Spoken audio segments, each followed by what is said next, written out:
Hey guys, welcome to Third Coast Gaming Radio. It's episode 5. Today's Wednesday, October 28th, and I'm here with Austin Taylor. Yabba dabba doo. Oh, yabba dabba doo. It's me, Travis Doyle. We're here. We skipped Monday and Tuesday, but now we're hanging out on Wednesday. What's up, Austin? How's it going? Oh, it's going pretty great. It's cold outside, which is wonderful, aside from the fact that my skin on my hands feels like it's just constricting to the bones and will eventually break. Ooh, I don't think I've ever had that feeling before. I don't even know what that is. It's just really dry. Like, it just dries up my skin in a real Oh, bad way. I'm gonna have yeah. to just pour a bunch of Gold Bond into a tub and just submerge my hands for an hour. Oh yeah, submerge the whole body while you're at it, Take a Gold Bond bath. Yeah, they'll just turn this into like the Android production sequence from Westworld. Oh. Man, there's stuff you can get. It's called Aquaphor. It's like a healing ointment. You just put it on your... I get a really dry nose when I get out of the shower. I just put it on before bed. But yeah, it's cold out. I took my dogs for a walk yesterday, and they were all like fucking all over the place while I was walking them. Trying to fucking pull my arm out of my socket. Because they were pulling me so hard. It's cold. It's nice though. Yeah, I woke up and I was like, I could sit in bed for 3 hours and not care. The warmth of the blanket. I am the burrito. Roll myself into a burrito in this blanket, Austin. All right, what you been playing? What's up? What have I been playing? What have you been playing? Oh man, video games, don't you know it? Oh man, what was the last video game you played that you really liked? It's the spooky season, Mhm. right? If everything's you got to do something spooky, so I played through for the first time Resident Evil 7. Nice. Did you beat it? Yeah, I finished it. Ooh, that game's cool. I like the idea that you're like, there's like 3 or 4 main areas that are like the 4 chapters, right? There's like the mansion, Yeah. and then you're going outside the mansion. Yeah, so like it starts out with like the introduction where you're like, because you're and the whole plot here is you playing as everyone's favorite nobody, Ethan Winters, Oh is yeah. going into a Louisiana bog to find your wife who's been missing for 3 years, and you decide to do this in slacks and loafers for whatever reason. And then you get captured by this family, the Bakers, who seem like, crazy hillbillies. And so like it starts out with you like in their main house being hunted by the dad. Then you go into the old house and you're being hunted by the wife. And then you get to like a extension house that's basically a saw chamber created by their son Lucas. Yes. All the while trying to figure out what's been happening here and get out with your wife who did cut your hand off earlier. Oh yeah. Because she's a bit mind controlled, don't you know? The whole game first person also, which is really cool. Yeah. Kind of a new thing for Resident Evil, which is most notably in all of the games like a third person game. Yeah, like third person or like fixed camera angles, sort of historically speaking. Yeah. It's really I don't like it. The first person thing. I hear I've the always gun had controls like are not as good. No. Well, I mean the gun controls of Resident Evil have never been good. Except for Resident Evil 4. Let's be honest here. Resident Evil 4, No. great gun control. I marked everyone. I mean, the thing is, I've only ever played 4's PC port, and tried to play that with controller, and that was with a dual. I keep forgetting that I have an Xbox One controller now, and that will probably make so many games work better. Yeah. But like, yeah, so that was with a DualShock, and that didn't go well for me. But like, it's just like Ethan moves incredibly slowly. Even when you sprint, it's at best like a mild, like fast walk. And when you As if turn him like, like left to right, it's very slow as well, isn't it? oh yeah, yeah, he does not turn. He may not have tank controls, but he sure does move like one. Yeah. But like other than that, like first person view, and like just the horror that comes out of that view. Because like everyone's just grabbing your face all the time. Yep. It makes me so anxious because I myself um like have to like I clean my face relatively like frequently because like my skin produces, oils that will give me acne if I don't. And just the idea of like Jack Baker's dirty paw like just grabbing me by the face gives me so much anxiety. I believe it. They get in your face, especially when they cut your hand off. They're just like the hand is just like in the middle of the screen, and I remember them Oh just yeah. like slicing it. Yeah, it's Whenever you like heal you yourself too, you're just dumping all this healing water on your hand, just yeah, pouring. on your stitched back on hand because like Yeah, that they just staple your hand back on after you get captured and it's like, oh, all right, I guess this works now. because didn't they like infect you with it partially so that you're like have better healing abilities or something? I don't I don't think Ethan ever suffers from the infection that's going down until like the very end of the game once you're putting everything into place where it's like, oh, this is the biohazard, the Oh, this titular is the T biohazard. virus. The T Yeah. virus. Well, it's actually the E strain. Oh, the E virus. E Yeah, strain. The E E vi- virus.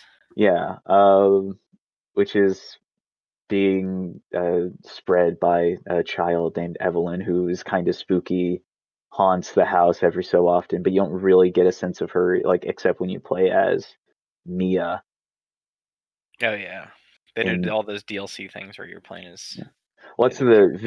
videotape sequence? The DLC is a whole other story that, like, I Oh have yeah, not there's like a even gotten run into. based mode in the DLC that's really cool where when you die you have to restart from the beginning. Very fun. And the Yeah, VR mode is really. Oh, I don't even want to think about this game in VR. yeah. I know there's, like, an escape room DLC Hmm. where you're, like, someone who is captured by the Bakers and you're stuck in, like, a guest room where Marguerite, who's the mother comes in every so often and will like give you air quote food, and you need to escape before like a certain time that she comes in. But every time you're trying to escape, you need to reset everything before Marguerite enters the room, or else she'll get really mad and she'll kill you. Oh yeah. And that looks really interesting, but I don't think I'm gonna buy the DLC for this game. And then there's like another DLC where it's like the baker's son and you're like in another saw trap pretty much. Yeah, yeah. You play as the character that shows up at the very end of the main game as you hunt down Lucas Baker. Yeah. Oh yes. Chris Redfield himself. I'm gonna go ahead and spoil Resident Evil 7 for people. No, that's fine. That game came out in, like 2017, January of 2017. What have you been up to, Travis? Streamer play it, and I had a pretty good time. I played the demo and it gave me much anxiety. And I played it at night and I turned all my lights off and I was just like, oh my god, it was just so. I was just creeping up. It's like where you're walking up the stairs for the first time to like the second floor to get the tape Yeah. to put in. I'm just like, ugh, anything could jump out at me. Did you Yeah, it's play the kitchen 2017. demo? They had a demo, yeah. Yeah, because like I remember, It's kind of like a PT type thing where I think it was a little different than the main game. yeah, because I think in the demo you're playing as like one of the ghost hunter folks who gets captured Yeah, at like the beginning like tutorial segment of the game when it's like teaching you that it's going to do some stuff with videotapes. nice. What was your favorite Resident Evil weapon in Resident Evil 7? Oh, What'd you use the most? they all suck. Mm, But I mm. would say probably the second shotgun you can get. I don't know its like technical name, but um there are two like broken weapons you get in this game that are like more powerful versions of the shotgun and pistol that you uh get by playing, and you get one repair kit when you're going through Lucas's area, and you can choose to repair either the shotgun or the pistol. I chose to repair the shotgun, and it made it a bit more powerful. Nice. Um, it's just like a two-shot, pretty strong shotgun, and it didn't really have that much of an impact, if I'm being honest. Like, Mm. I probably could have used the pump shotgun that you get To give you normally. like the double barrel, like a super shotgun, a la Doom. Yeah, it's like the It's like just a double barrel, like the vertical double barrel shotgun. It's like used for hunting. Oh, the Um, vertical one, huh? yeah, it's Is it not. is the popping the gun the shells out animation good? Oh, it's real good. It's it's about as good as it can be when it's a civilian doing these things. Like Ethan will very awkwardly like try to move like the hinge and like open up the chamber, and then like he'll like frantically pull the expended shells out and put in some new ones and then just slam it back. Okay, Um, and I mean, it was fine. It was a shotgun. It certainly saved my life a few times, but considering the range I had to be at to make it worthwhile, I probably could have just used the base shotgun and gone for headshots and been sure. fine. Bait shotgun really good when you're shooting all those weird oil monsters. Yeah, that's like the worst part of the game in a real way when it introduces these like the molded is what they're called. These like big, like gooey, oily boys that have like sharp teeth and sharp claws. They look like Scooby Doo bad guys. Yeah, they're just not interesting as far as enemy design goes. And like to be fair, they really represent like a problem with this game. Like enemy design just dips as soon as you get past like the second fight with Jack Baker. Start Like Mark, fighting bugs in Marguerite's level. Like I remember, yeah, she like just yeah, hit grandma, and there's just bugs everywhere. It's like, all right, fine, I'll shoot some bugs in yeah. this So you get to weird like swamp.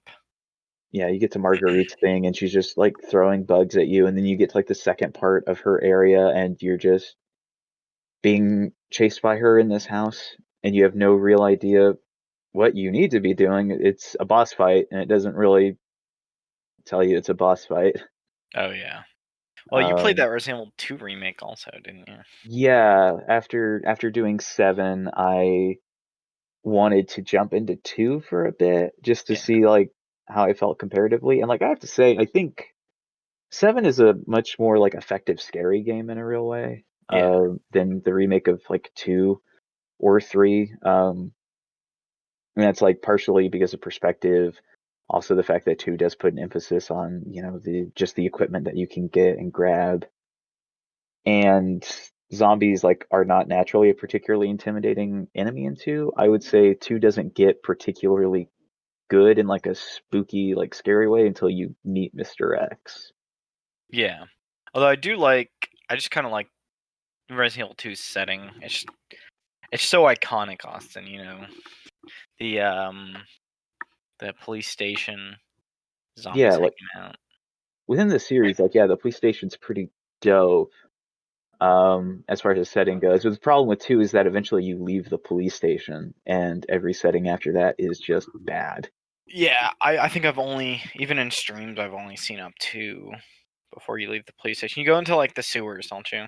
Yeah, you get an egg like you activate the secret exit out of the police station into, and then you go into the sewers. Well, you go into a like the underground of the police station where you do a boss fight, and then you end up going back into the police station for a bit, and then you get to go into the sewers. Mm. I have such a love for Resident Evil 4 and 5.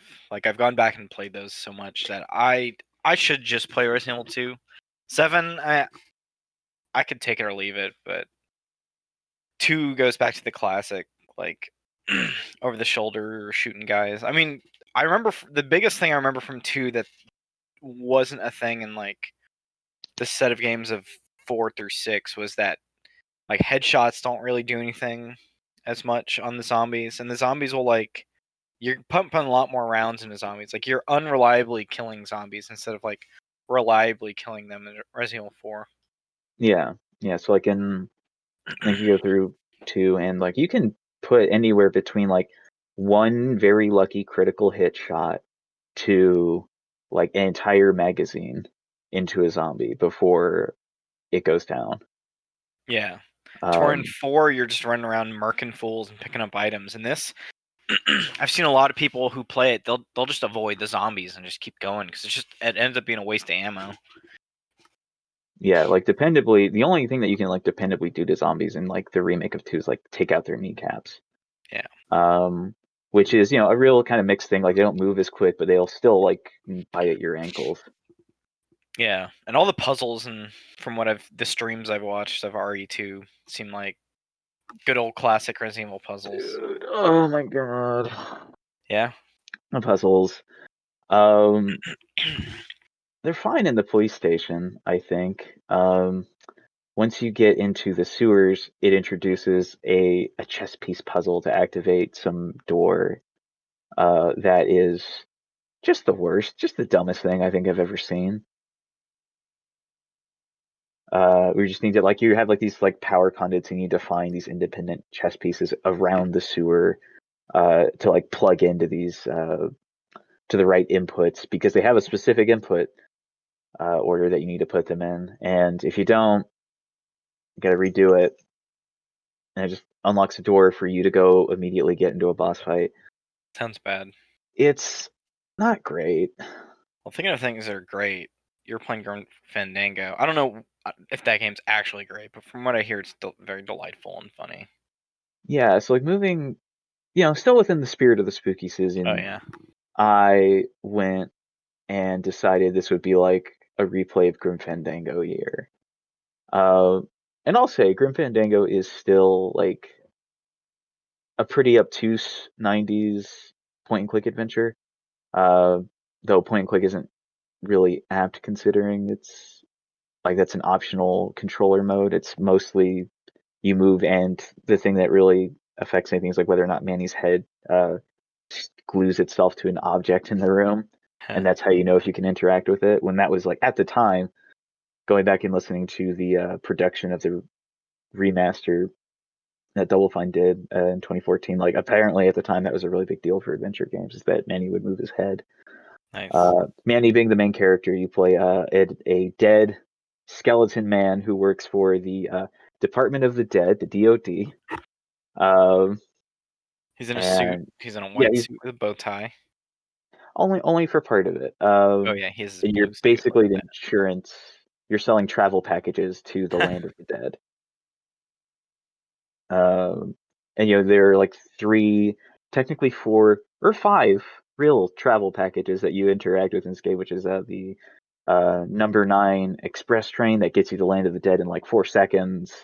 You have a cruise voyage that gets you there in a couple months. Then you have a car that people can rent out. You also have a parcel package where they put a newly dead person in a coffin and put him in some paste that keeps them from moving around. So that way, once they get to the land of the dead, their coffin is still intact and they can get out of it if someone's there to pick them up. And then you have the Excelsior line, which is just a walking stick with a compass. Nice. Um, and this is on Switch too. This remaster is pretty. I'm not gonna lie. It looks it's real on good. just about every system. Yeah. Steam, it's on PS4, Steam, Xbox. PS4, Xbox, Switch. Yeah. It's stylized. Look, give a little Burton-esque. A lot of things in the '90s had that kind of weird lines, stylized. Yeah. I'm into it. Maybe I'll pick this up too. I mean, I would recommend it. Yeah, no, I finished it a couple of times. This is the first run I've gone through with director's commentary on. Oh. Which is where they got they got several people who worked on the game, including disgraced former Telltale president Kevin Verder.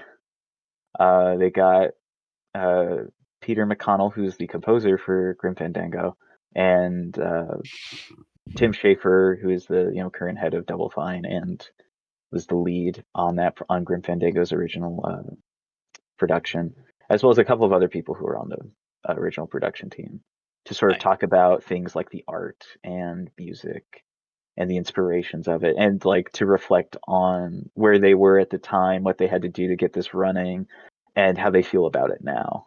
I do like a good director's commentary. It's always fun, insightful, banter about something you're passionate about. Surprisingly insightful and delightful. That's a good combo. Hey, something that's not delightful and insightful. I wanted to say while we're before we get off far enough from like the Resident Evil talk. These Resident Evil Netflix pictures look bad. I think after you showed them to me, I was just like, this guy, the guy who plays Leon, just looks like Crispin Glover. I think that's who I was thinking of. He's got the same dumb parted hair from like Back to the Future that Crispin Glover has. I mean, that's very much like Leon's hair. Yeah. I don't think they've taken liberties with Leon's look in a real way. I mean, it's not great. Don't get me wrong, but I don't think Leon has ever looked better than like slightly okay. Well, if we take this look of take this picture of Leon and that picture of Leon, live action Leon's hair not as good. Look at that beautiful flowing Leon hair. I mean, the thing They is, just need like, to grow it out a little longer. they like resculpted Leon's face enough to where like, I can't even tell. Like, I don't even know which movie what you just showed me is from. It looks like he's in a suit, so I'm guessing this is like the last one they did where he was basically John Wick. I think it's from one of the movies, actually. Yeah, I know. Like, I'm sure it's from one of the movies. I can't really put my finger on Resident which Evil one. Infinite Darkness, Austin. Sure, that's the name. Infinite Darkness. Yeah, that's that's a name. I will say, like, the teaser they did was like a fine tonal thing. It seemed pretty okay. I mean, their teaser is just like someone moving through a dark house to like end on Leon sitting in a chair, looking like a really angry dad who had to stay up because his like child was out too late. Oh yeah, were his legs crossed and did he have his like hand on his like Yeah, chin? his like legs were crossed. And he's sitting in like a far too big chair for him. Classic The Resident Claire Evil. Redfield that they're going with here looks like.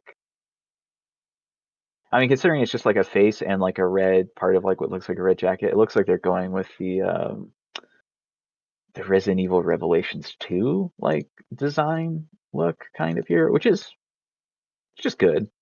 Yeah, she looks a little better than the guy that got to play Leon. I mean, I don't know how his acting is. Maybe he'll pull through and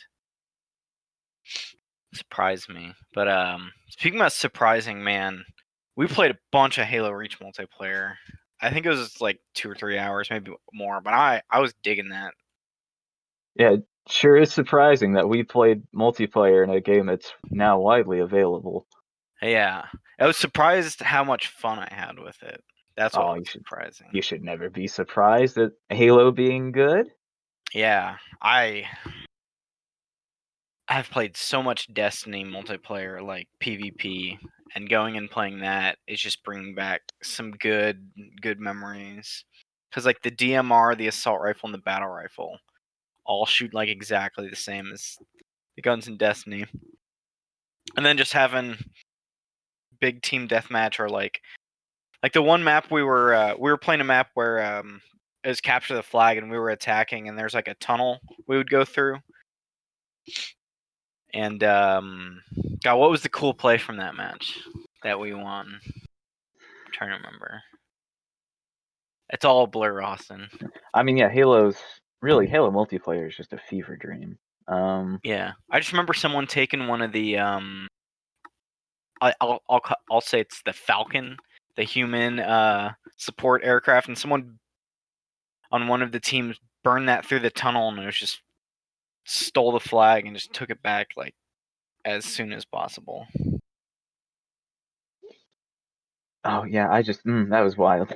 That's just because you go into the tunnel and like you expect to see a vehicle in this tunnel because it's just a big kill box if you don't have a vehicle. But I did not expect to see just a giant flying machine coming at me with like two people on these like side turrets just going off on the walls and anyone who is close to the walls of that tunnel. Sorry, I remember we cleared a base and you had grabbed the flag and someone just pulled up in a Warthog and you just got on there and zipped the fuck out of there. And I was like, are we getting the flag? Did we fucking get the flag? Yeah, no, it turns out team synergy, that's real good. Yeah. The funniest part of that map is like when you're defending, you can there's like it's like a vehicle hangar kind of is what I would describe that as, and there's like a right corridor next to the flag where someone would just park a warthog and have it facing inside the hangar, and the turret would just be sticking out, so anybody who pops through the tunnel is just getting got right there. Enemy team always doing that. I tried to replicate it, it wasn't working as well, it turns out. That was really fun. Like the entire team is behind that push. Yeah. That led me into playing a bunch more Halo 5 multiplayer, Austin. I started playing a bunch of Warzone because it's close to like a Battlefield type where it has in Warzone for Halo 5, not Call of Duty Warzone. There's 3 objectives. There's A, B, and C on the map, and then each person has a HQ, and you're trying to get 1,000 points first. So you can get 1,000 points by, like, if my team controls 2 of the bases, I'll be getting a couple of points more, and then we're killing random enemies that are running around. And then if you control all the points, you can go attack the enemy HQ and blow up their core, which is kind of like a Dota thing, killing the Ancient, which I'm into that kind of like 2 main bases, go destroy their core after you've secured the objectives. There's a nice push and pull to that.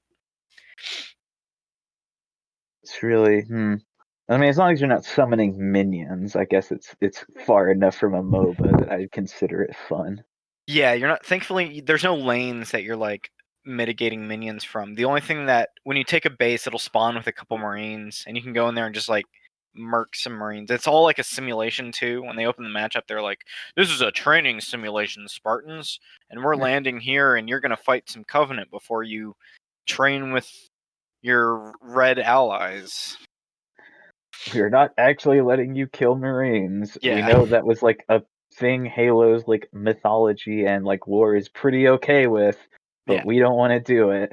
No, that'd be an interesting pull to have like a multiplayer mode be Spartans versus like the colonists, like rebel colonies, who also have Spartans for some reason, because you only play Spartans in multiplayer. Yeah, that's the other thing. Like, I have not seen elites in Halo 5's multiplayer, which is strange because like 343 did a lot of like narrative gymnastics to make elites a viable enemy unit again. Yeah. They're pretty good. The only thing, Warzone still has the rec cards where they're called requisition cards, and you use them to buy weapons that aren't your main 4 starter weapons. Yeah. So in your inventory, you can equip yourself with an assault rifle, the Magnum pistol, which does have the zoom-in scope from Halo 1. Perfect. The battle rifle, and then you can get an SMG later. But anything else, you have to have cards for that you get from packs. Most of the cards you get when you beat a mission, when you beat a multiplayer session of Warzone, it'll give you a pack and you'll get a bunch of stuff. Like I have like 10 minigun requisition cards and like some needlers. But there's some rarer ones or vehicles that sometimes don't show up as often. Yeah. And that's kind of where the controversy from this game came out originally. People were like, oh, so Warzone is pay to win, and the people who put money in it are going to get the good vehicles. As it turns out, like after all is said and done, it kind of lies somewhere in between, because you get enough points to buy some packs and you just get some free weapons. Yeah, because like some of the weapons you can requisition are like named, right? Like these are like legendary named guns. They're like, this is the turret or like minigun used by like George from Halo Reach. Yeah. Yeah, and then there's like the battle rifle from Halo 2. It just looks like the BR from Halo 2. And then there's a bunch of mods you'll eventually be getting to where like you'll have a better scope on your assault rifle, so it'll zoom in farther, or it'll be more accurate. And then there was like you can get the gravity hammer that like one of the brutes use, like the rock gravity hammer. I think that's what his name is. I don't know. From Halo 2? I think so. Yeah, so it's like Tartarus's Yeah. hammer. Either that or it's like one of the bad guys' hammers from 5. I don't remember. But they have a bunch of weird named stuff. I got a skin for an assault rifle that's just like green with like the airship face on it with teeth. Looks like a, I don't know how. People put them on the front of the planes and they're a bunch of teeth. It's like a face. You know what I mean? Like the shark. The Yeah. shark face. Yeah. I really, it's a bit strange.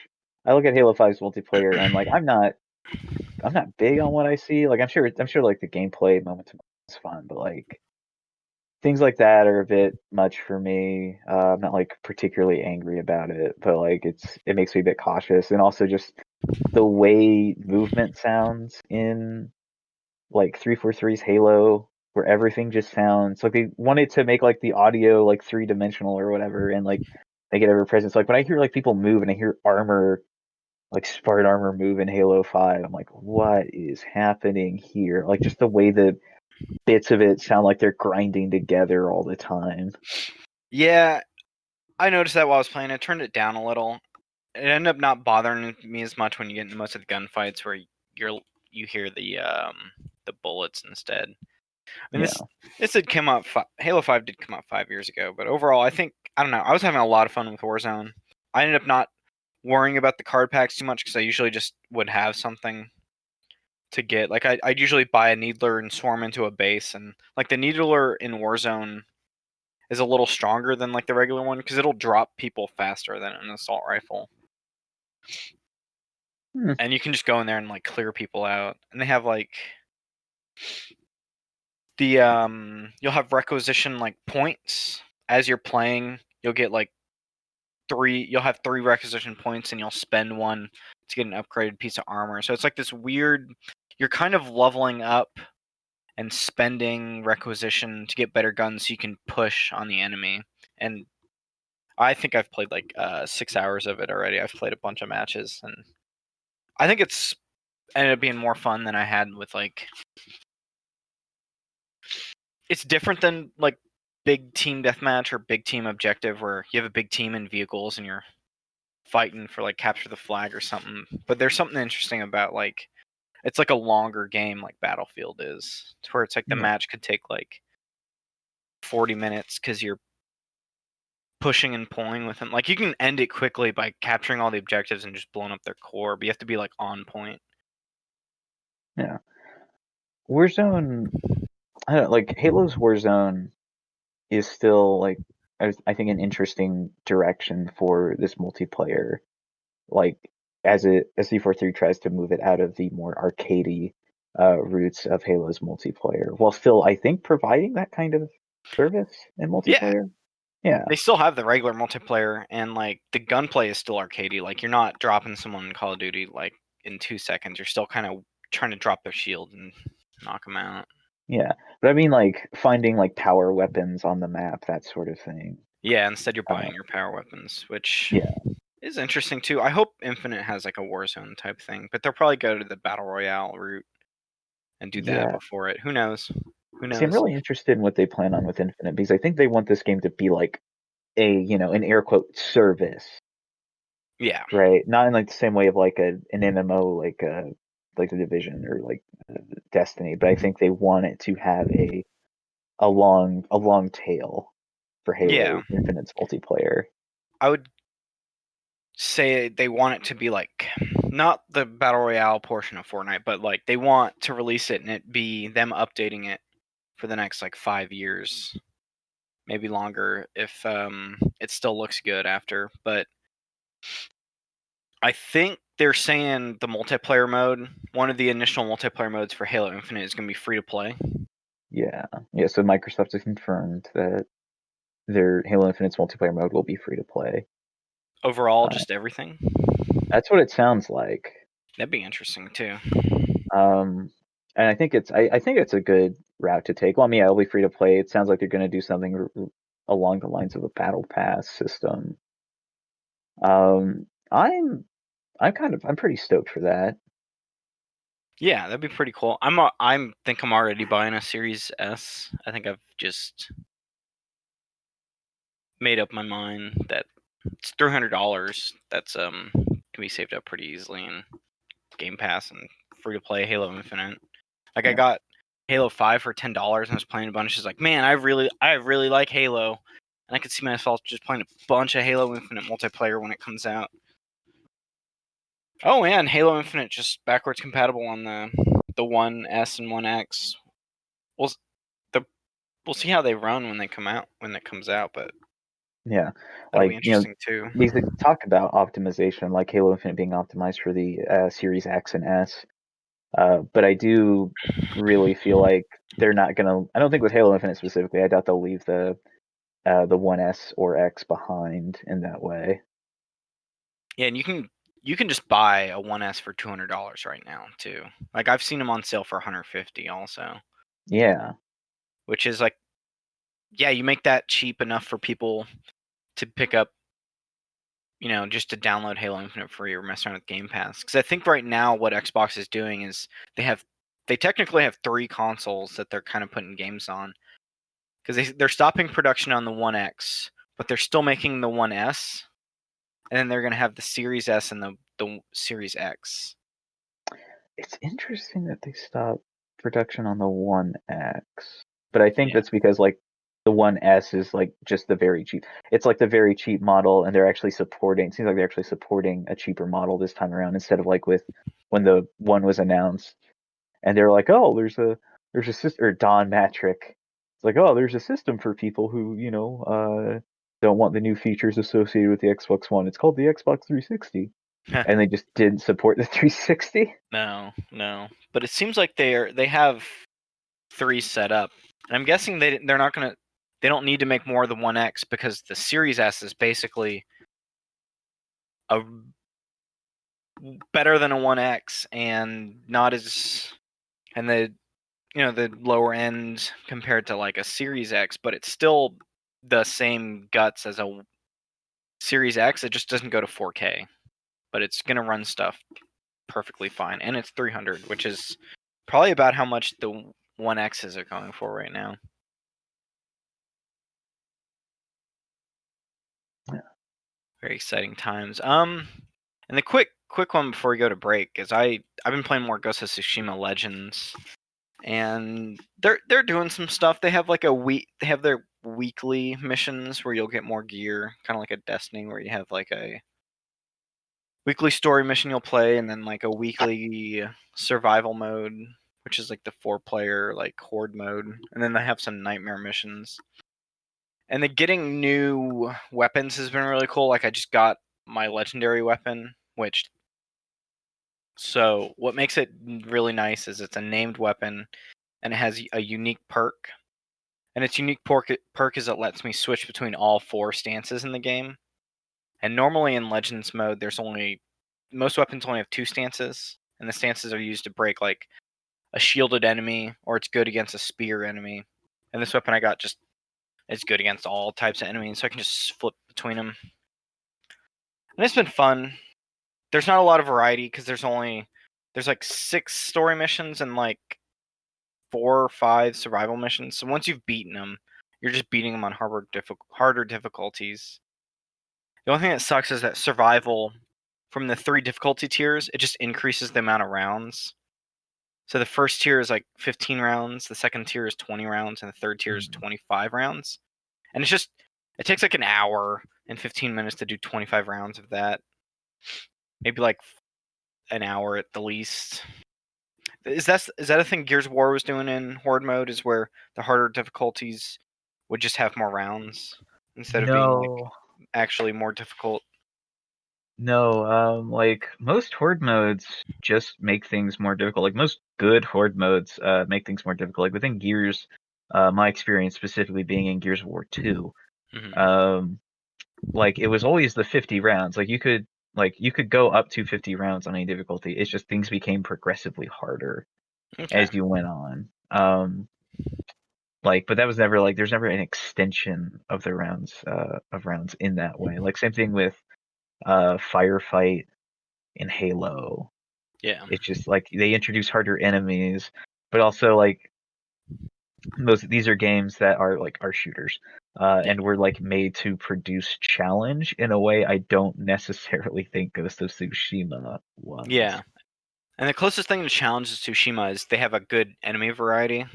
Like they'll have the 4 regular enemies, which are brutes, spear dudes, swordsmen, and they'll have some assassins who are throwing like smoke bombs and flash bombs at you. And then you get hit with like some demon Oni dudes who have like a bigger health bar. And there's like a speared Oni dude, and then there's like a guy who has a club, and they're both a lot of health, and they have like big AoE attacks. And then there'll be some dogs who'll run at you who'll like explode. They're like demon dogs who are like the exploding demon dogs basically. There's enough variety. Like the gameplay loop works even though it's not a shooter, which I was kind of surprised by because you have like abilities you're using in your ultimates that each player has, and I think it works out pretty well. It's a little more repetitive though because you're just mashing on square instead of like targeting people and shooting them like you would in a shooter. Yeah, I mean, that goes to the territory of being like a light character action game. Yeah. I'd put it between like a Dynasty Warriors and like a Demon Souls. There's something somewhere in between of that. Because I'm still mashing a lot. And you don't have a stamina bar, I don't think. But it's cool. It's free if you own Tsushima, and a lot of people are playing it. And they're updating it, and hopefully, I think the raid comes out on Halloween, which is really funny. Oh, so they have a raid. Yeah, they have a raid.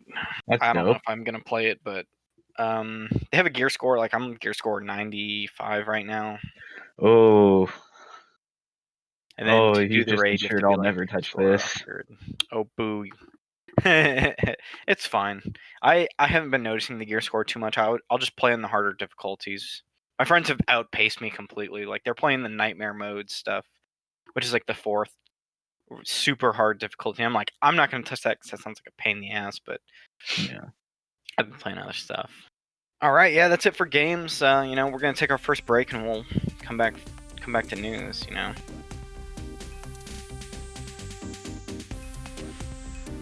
Everybody, we're back from our break, and we got some news going on. So, this week, they've been, I guess Sony's been sending out some PS5s to people. Seems like they're doing their unboxing videos, and some people got hands-on with Astrobot. Astrobot seems really pretty on PS5. I'm not gonna lie, Austin. I mean, yeah, it looks very it looks like very expensive. Very what? Looks very expensive. A lot of time was into that. Yeah, Astrobot. No, that's Rescue Mission. That's a different one. What's the PS5 Astrobot called? Astro's Astrobot's Playroom. Astro's Playroom. Yeah. So the level that's been going around is the Cooling Beach, and everyone loves Cooling Beach, Austin. It's got a bunch of PS3 references hidden about it. Like I was watching Giant Bomb play it, and they found like a the light gun you could get for the Move controllers for the PS3. Then they found like the PlayStation Eye camera. There's a bunch of silly Astrobots kind of hanging out doing weird stuff. There's a little God of War boat. Just a bunch of weird PlayStation references in Astrobot that I'm kind of into. Yeah, I don't And know. I've I been didn't hearing think great things about the DualSense too. the Astrobot was going to be like PlayStation's big kid mascot now, but I guess that's how that's going. My cousins fucking know who Astrobot is. They're like 14, and they were playing the Astrobot stuff on PS3, I guess, when Astrobot had PS3 stuff, right? I don't know. Oh, they had. There's a pack-in for the PS3 that was like you could see Astrobot in your controller and stuff. Or was that PS4? I have to go to Astrobot's wiki page. I really feel like Astrobot was a PS4 invention that came with Astrobot Rescue Mission. There was definitely something before Rescue Mission. It was like a PlayStation Move thing. Can't remember though. No, I think Rescue Mission's like a VR. Yeah. Also, before Rescue Mission, there was some Astrobots hanging out doing stuff.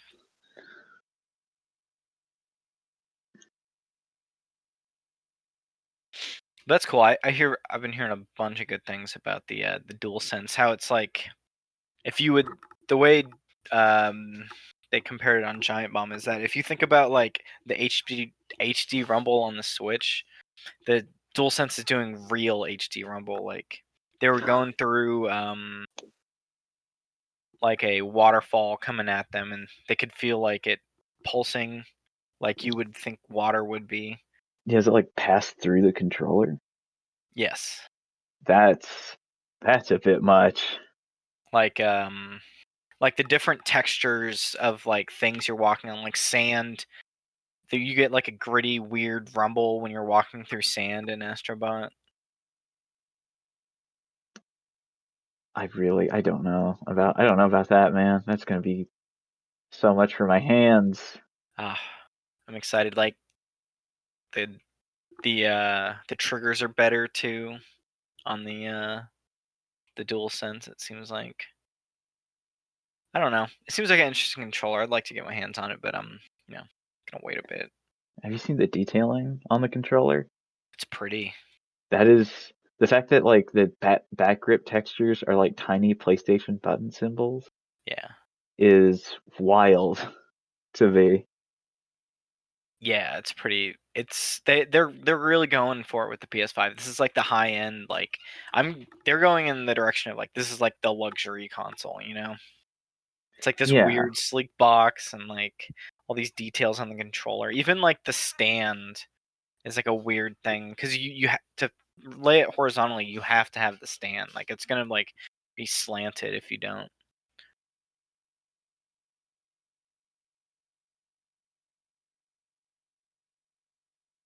I think there's a PS4 Astrobot thing before the VR where you were just testing stuff. It was just like some free to play thing they had, yeah. Was Astrobot and you would like flick Astrobot.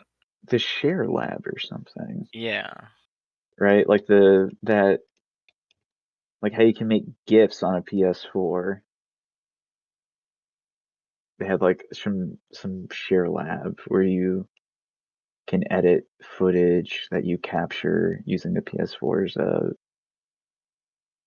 while capturing bits. let me see if Giant Bomb's wiki page has. They have a page for Astrobot games. I guess it's just no. They. Hmm. That's so weird. This is gonna be in the back of my mind forever. We'll, we'll find it. We'll find it eventually, and then next week you can come in victorious. Get my corrections in. Yeah, we can finally, you can tell the people the good word of the Astrobot. Yeah.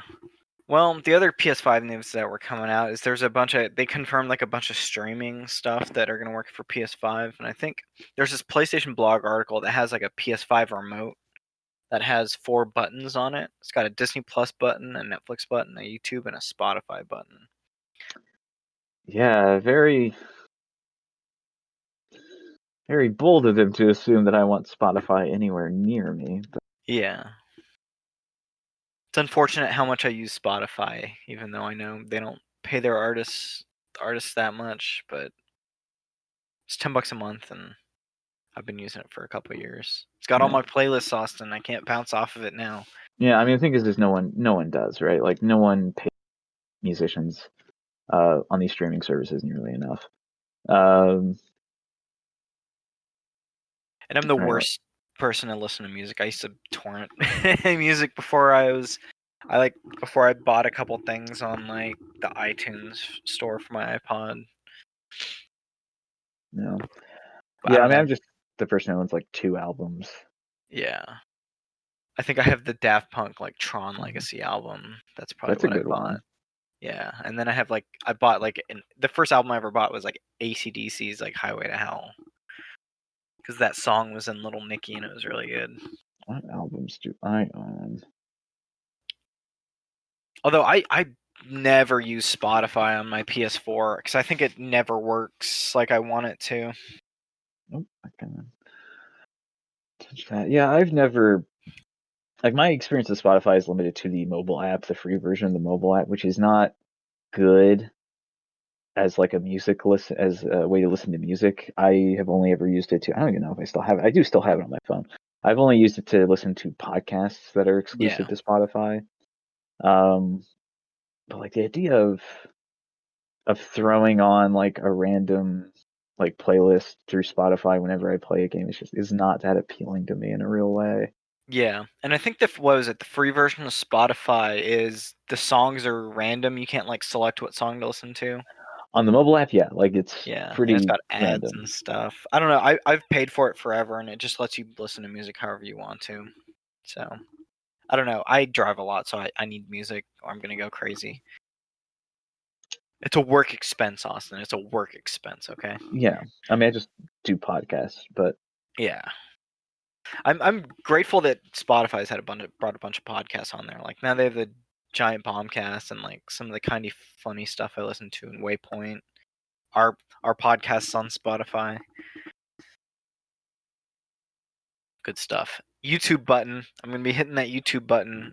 'Cause that's the only thing I watch TV on is YouTube and sometimes Netflix. Cool. More Twitch yeah, integration on the PS5. I'm you know, interested to see what that is. it's wild that like I remember when the one was coming out and they were talking about having all on it. Well, not like this specific stuff because some of these didn't exist yet, but um,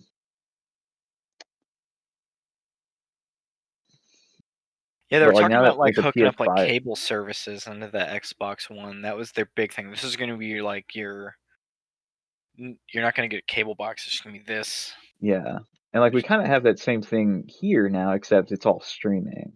Yeah, like People, I turn on. I'll just whenever I get home from work, I turn on my Xbox and because I have all my stuff logged in, that's where I watch YouTube and Netflix. So self fulfilling prophecy, I guess. Sorry. yeah, I think it's like now it's just not like associated with a pretty obtuse service. The only time I ever used the like when like late in the 360 when they did the Time Warner Cable app, uh, the only time I ever used that as someone who like my family did Time Warner Cable was so I could watch the Breaking Bad series finale. And then after that, I just deleted that and never used it again. Well, man, I've been using Netflix on PS3, so they've always been like good streaming consoles for TV stuff. Even my Wii, I was using Netflix on the Wii for the longest time until they cut the internet services. I got some more Sony news. It looks like a bunch of PS4 games were getting patched, like first party stuff, before the PS5. Like games that hadn't been patched for like months and years, according to this Push Square article. Like PlayStation VR Worlds and God of War 3 Remastered. Yeah, I remember this earlier this week. There was also something about like The Last of Us remastered Yeah, getting like significantly like quicker load times should be interesting. at one point. Man, It's I don't know. Astrobot It's VR Mission also got patched. I need to play it. Can you play that without VR, or is it only VR? I think it's VR. I think it's VR exclusive. Man, it's so pretty. I like little platformer games like that. That's why I'm so happy that their Astrobot Playroom is just like a free PS5 game. It's just like a Mhm. dinky little, a well-made platformer that's not amazing, and it's free. Oh man, it's because I Yeah, like Astro. Spyro too much. Yeah, Rescue Mission is a brand new platformer, developed exclusively for use with PSVR on the product page. Uh, yeah, I don't know, it's interesting. I'm not sure why they're like adding while they're doing this stuff with. Wow, keep losing my pages. I might have xed out of that page. That's Why they're updating games on like this generation right now? I imagine it's something they can do since they're already doing the work on the PS5. yeah, and it's already like it's almost time for that console to launch, so they're preemptively doing stuff, which is interesting. Well, speaking of interesting stuff, I guess Cyberpunk got delayed again. Is it interesting? Is that? No, it's not. It's kind of depressing. I kind of feel bad for the people working on it. It's only another, what, 3 weeks? It's 21 days. Yeah. This sucks. Yeah. And I then they're going to think. crunch into post-launch, too. Yeah, well, I mean, they were always going to crunch into post-launch thing. Like this is just, I think, some people they found something that doesn't work Yeah, there's on probably some certain really platforms, bad bug. and they're like desperate for more time. The fact that like up until yesterday, or like the day before they announced this, they were like saying that they were not going to push it back at all, and that was Yeah. the justification for the crunch that they were already doing. Is a bit much. Is crazy. If this industry like was good, if there is any sort of justice in this industry, I don't think the people like anyone who had to manage aspects of this game's like production and release schedule, I don't think these people should be like okay with putting their experience with this game on their resumes. Like I would be far too embarrassed. And it's hard when you're working on this is probably like one of their it's weird because every game by big developers are their biggest projects is kind of how it's been going forward. Like if we talk about Red Dead 2, that's the biggest project I'm sure Rockstar has done. And as not having a lot of experience with game development, I'm sure there's a lot of unforeseen things that happen. It's like the idea is like they're crunching to meet the release window, so they all get their bonuses, I'm guessing. But like the ends don't justify the means. Like just most of these companies normally have like a not a crunch window, but like a polishing window where it's like, hey, this is when we expect to finish the game. And then this extra time here, like 3 months at the end, 5 months at the end, is us making sure this game isn't releasing broken. But there's always unforeseen things or unforeseen bugs that come up. And I'm pretty sure this delay for Cyberpunk ended up being that. Yeah. Yeah, and part of that window is supposed to be like during the period where like this game has gone gold. Yeah. And is getting and they start printing discs off, and specifically so they can then like once you get the disc you can put in and get a day one patch that's supposed to fix a lot of like what they couldn't find before release. This is just, man, what a fiasco this Yeah. game's like release date has been. I really feel like they definitely jumped the gun. Like they definitely gave us the first release date like specifically because they wanted Keanu Reeves to announce it, Yeah. and like I just looking back on it, it became like apparent they were probably never going to reach that window. And like now they've just been like delaying it again and again, and this is a real bummer. Like sort of series of events for studio that like up until like 2019, I was like, we'll give it to you when it's ready because we don't want to have like another Witcher 3 situation where they keep delaying it and delaying it. I think this has been delayed more times than 3 Yeah. was during its I'm sure a development. lot of times this comes up. It's like, I'm sure when you work for a bunch of these major game studios, when you're signing your contracts to get hired, they're like, yeah, there are going to be mandatory crunch periods. So I'm pretty sure that's in a contract when you sign it. Yeah. And this It's is like like, and you know it's going to come up, but they've had a lot of delays in pushing it. and like at this point they would have been doing crunch for like a good amount of this year. Yeah. And I don't just if I was a manager on this project, I would be too embarrassed to talk about my experience managing the schedule because this is downright absurd at Yeah. best. At worst, it reveals an extreme amount of like negligence. Like this should have been delayed to 2021. Yeah, no, As I soon as agree. COVID hit, this should have been delayed to 2021. Yeah, and especially during COVID, it's hard to like. I'm sure these delays would not have happened if they were in this kind of a situation with COVID as well. Because they had to they probably lost a bunch of time transitioning to working from home. I don't know if Cyberpunk's dev team is working from home.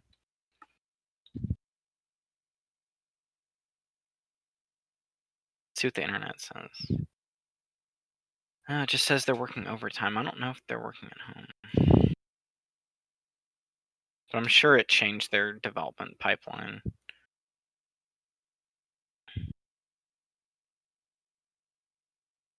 What do you think, Austin? I mean, yeah, COVID like definitely like changed their plans. Of course, when you get to that is when you get to like when their crunch period got reported in September. Yeah. And I'm rereading some old stories right now. Okay, here I've It's got this depressing. article from April 8th. It says a lot of their employees are shifting to a work at home from setup and a skeleton crew at the office. Yeah. And they have a rotating shift basis. Yeah, and canceled all their plans. I'm sure that didn't help most of these studios. Yeah. And this should have just been a 2021 release. I'm not gonna like pretend it would have been like probably a smoother development if it was. No. They'd still probably be doing a lot of crunch. But like this public facing fiasco is just a bit much at this point. Yeah, and I'm sure they don't want to miss the fourth quarter Oh no. release window, which can make or break a game's sales, honestly. Like this coming out December 10th. I don't think there's a lot of stuff coming out December 10th. I think Assassin's Creed was before it, and Destiny, and then there's Watch Dogs. Yeah, now November's just Ubisoft releases, like for the big one, for the big like next gen console stuff is going to be the Ubisoft Assassin's Creed and Watch Dogs. All right, talk a little more about this. I'm gonna be right back. Yeah, and it's just if nothing else, I guess I'm very happy for like reviewers who have gotten so much of their schedule cleared up by Cyberpunk being now a December 10th release, but it's I can't describe it as anything other than some real incompetence from like leads and management who need to be doing better jobs of ensuring that you don't have to hit crunch. You don't have to hit crunch like as extensively and as long as they've definitely been doing it. You don't need people to work overtime, and just the idea that, like, if nothing else, I think this situation has proven that working your employees to the bone is not a particularly productive business move in a real way.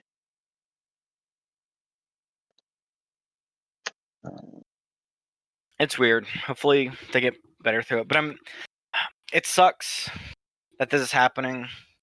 I'm sure their bonuses are going to be bigger because they're releasing it during Christmas, and I mean, that's not. the game gets more money. Maybe the people who work on it will get more money.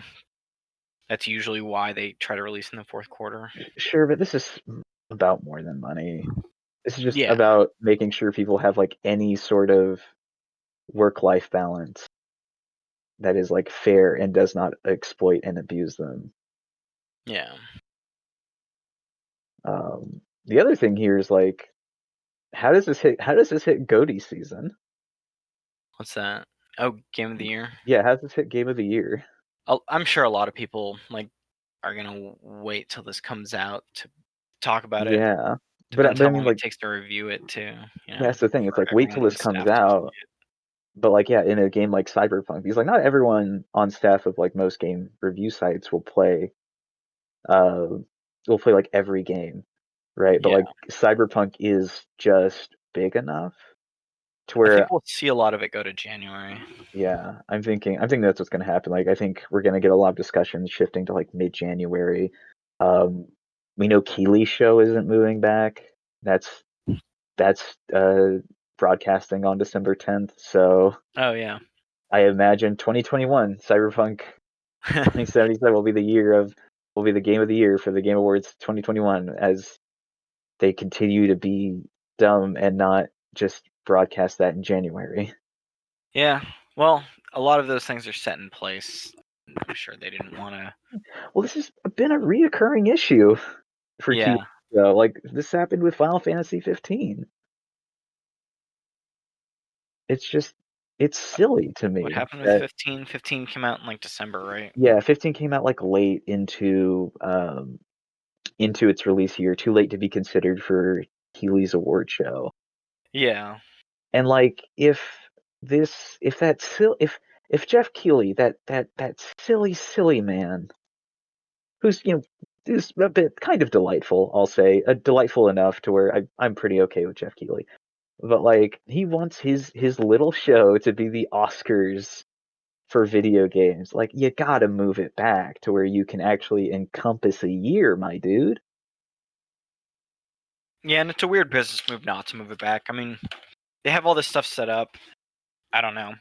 I'm sure there's a lot of money tied up in that they'd be losing if they moved it.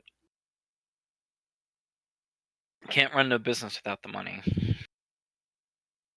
Yeah, I mean the other thing. Yeah, the other thing there is like his Game Awards show is like funded by developers and like publishers. Well, not developers, but publishers.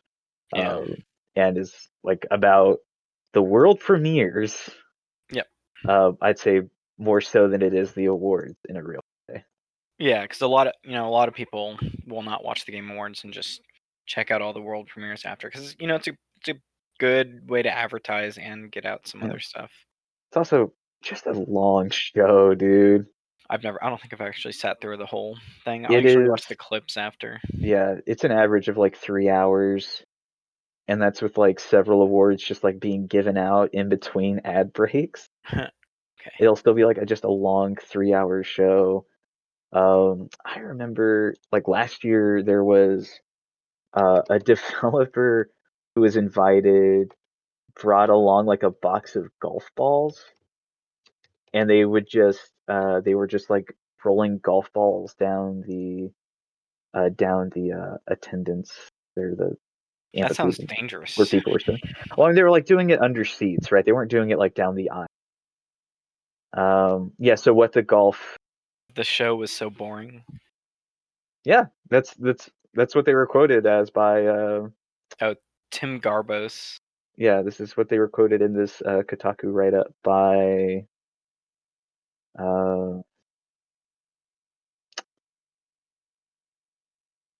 Who's the author here? That's funny. On Kotaku? Yeah, on Kotaku, Nathan Grayson. Yeah. Yeah, so like it quoted. To be honest, it's a boring show. And I think this is the same show where like Laura Bailey was nominated for like best actor, and she like left halfway through the show to go play D&D for Critical Role instead. And it's just like, yeah, no, I get why people don't want to watch that show. It's okay. Hey, it's there for people who want it. I usually listen to Game of the Year podcast instead. Yeah. I can pause it and come back to it later. They're much more Pause and come back to it later, and there's like a discussion happening. Yeah. All right. Off to the next one. Ubisoft Connect got announced. It's replacing Uplay and Ubisoft Club. So hey, another launcher, Austin. You ready? No, I'm not. What am I Well, gonna the do with all UI my looks better. Uplay points? Do I get to keep those? Maybe. You got to buy your special guns in Far Cry with them, Yeah, I need my dope convertible skins for the new Watch Dogs and my XP bonuses for Assassin's Creed. Yeah. Well, I brought the Ubisoft Connect thing, but I'm mostly interested in like the Watch Dogs 3 previews that have been coming out from like them giving people that game. And it seems like they're going deeper into the immersive sim stuff where you have all these characters who have much different abilities, and how your approaches to these missions are going to be much more unique than the other games, which used to be pretty unique because You could go actively fight them, or you could sneak in, or you could use your drone equipment. Yeah, I mean, like when Watch Dogs like takes a bit like a play out of like the immersive sim book, it can be pretty fun. Like even as miserable as I found the first game to be, like there was something very cool about just walking idiot protagonist Aiden Pierce up to like a gate and just swapping around through camera angles till I got to a point where I could connect to the server or see the server I was trying to connect to, and then get access to Chicago's infrastructure. Yeah. And like Watch Dogs 3 coming out, people are into it. I'm on the fence, but for some reason it made me want to get back into Watch Dogs 2. I guess it's that and like all the politics going on right now. But I just need some fun San Francisco world to hop into. So I've been replaying that and it's been delightful. They're ditching. I mean, the writing in Watch Dogs 2 is very good, and it's cheeky. It's you're hanging out with a bunch of cyber hackers, and they're all jokey with some serious moments. But I think they're not relying as heavily on the narrative in Legion because of like the way you're hopping between characters and how all the cutscenes are going to be talking to you the same way, even though you're a different character. So there's much less emphasis on the story compared to like Watch Dogs 2. Yeah, yeah. I mean, I really got that sense. He's like with because Watch Dogs has like since two, like they've been trying to tell these like very like simple like stories about like cyber hacker revolution, right? Like two's whole thing was like if we tell if we tell everyone the big megacorp's stealing their data and selling it, we're gonna change the world, as if we didn't already know that by the time that game had come out.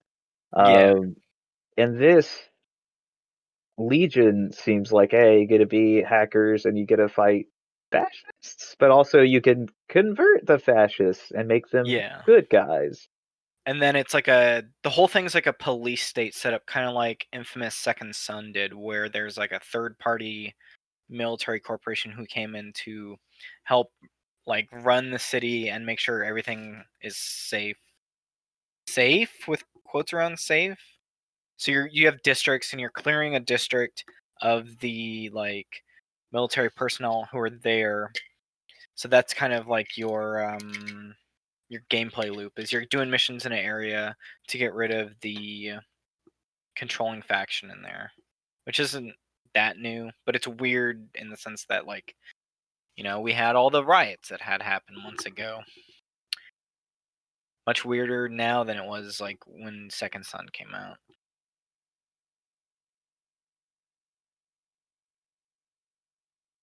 Yeah, I don't know. I had pretty much written my interest in this game off like when they came out with that trailer that was It's a that very bad short trailer. trailer that was developed by the Spider-Verse studio.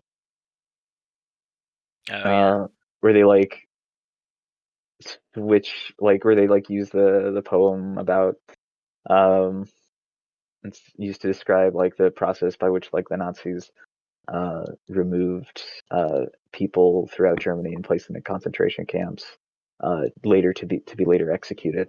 Um, yeah. Don't compare your cheeky riot simulator video game to like real events like that. That's yeah, weird. and like and to be air quote fair to them, like they had changed up just enough Yeah, to where they thought it wouldn't have that like effect. Like as soon as I heard that, I like couldn't stop laughing throughout that yeah. trailer. And I can see Uh, where you would make the correlation. It's like, oh yes, police state there. This is also a police state.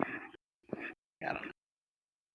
As video games get more like realistic looking, it's that you invoke images of that, but it's still just a video game. You're still murdering people. They're still just giving you guns and creating your looting yeah, yeah, that's legion. the other thing with Watch Dogs is it's always been this series where I really would like them to just go deeper into the hacker fantasy instead of the like combative like paramilitary fantasy. Yeah, like Watch Dogs 2, I'm trying 1,000% to play it like non-lethal. So I'm only tasering and hacking, Yeah. which it's been working so far. I'm only a couple missions in. Yeah, like it makes sense for because they established that about Marcus pretty early. Is that he's Marcus being the protagonist of Watch Dogs 2, that he's like a gun owner or it has a license. So like I get him having like a handgun Yeah. in that game, but like I do not want to be Marcus running around San Francisco with like a military assault rifle that I 3D printed out of the basement of a tabletop game store. Yeah, very very weird pull. Even having a pistol, man. I just want the little stun gun pistol. Yeah. Taser people, it's easier. But yeah, I don't know. That stuff's weird. I don't know. Moving on from the news to something else. Xbox has kind of announced that they're doing the TV streaming sticks for xCloud that you can plug in to play games off of. So I think that's a good idea for a lot of people. Hey, if you don't pick up a Series S or a 1S for Game Pass, you can just use xCloud and Game Pass and just, I don't know, probably the stick. Usually these sticks are like what, $60? I I wouldn't know if we look at it. Was it Google See, Amazon Fire Stick. Google TV stick? That's Yeah, what yeah, I yeah. know. Um, This one is $40 from Amazon. yeah. So the Fire TV, Amazon, yeah, about $40. Unless you want to get an Alexa with Chromecast. it or an Echo.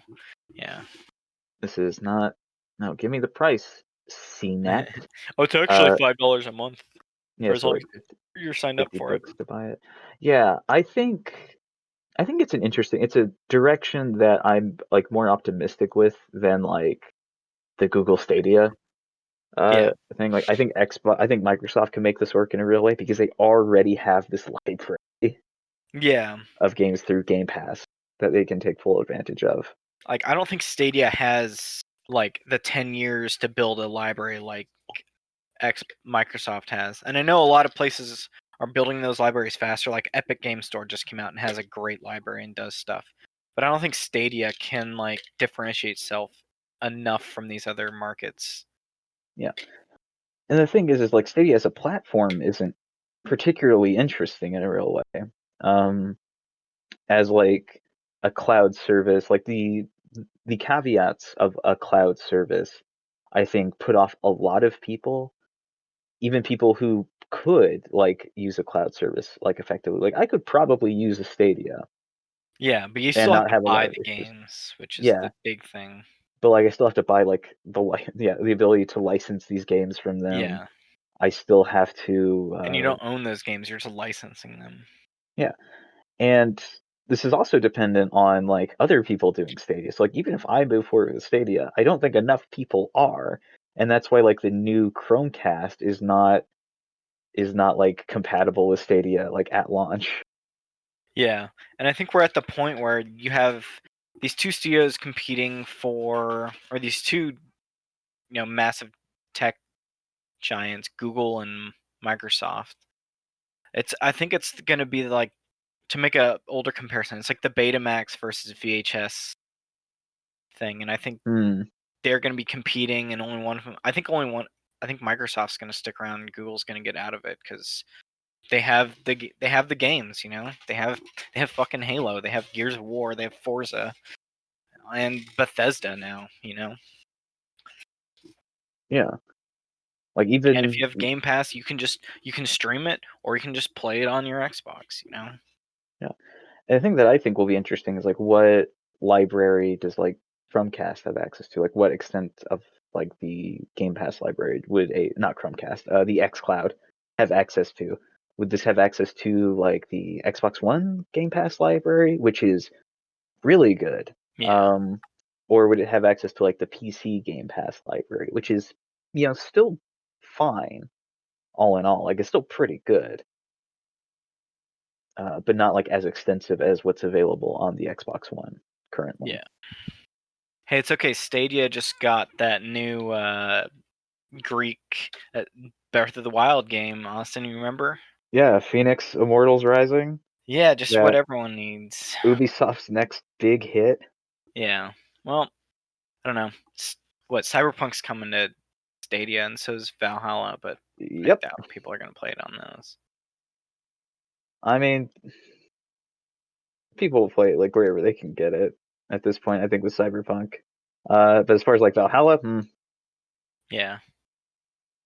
Well, moving on to other stuff. Did you see this video I sent you? It was the as much as Austin loves brands, I think this is a delightful way for a brand to like is do a this the cross fucking promotion with a Wendy's game. It's the thing? Wendy's Mario Kart thing. You know, Yeah, because of COVID, they have some empty like restaurants, so they were just playing Mario Kart in a restaurant with a track they set up.